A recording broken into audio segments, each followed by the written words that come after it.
शिवरायांचा राज्याभिषेक झाला. पण अवघ्या 11 दिवसांनी त्या स्वराज्य माऊली हिने जगाचा निरोप घेतला. 17 जून 1674 रायगडावरती अजूनही राज्याभिषेकाचा आनंद होता. 6 जूनला शिवराय छत्रपती झाले.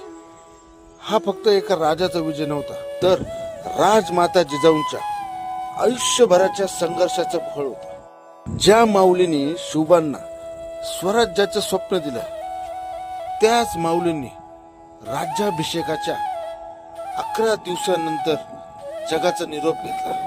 राजे अनेक झाले, पण राजा घडवणारी आई इतिहासामध्ये एकच झाली. तुमच्या मते जिजाऊ माता नसता तर स्वराज्य घडलं असतं का? कमेंट्स मध्ये उत्तर नक्की सांगा.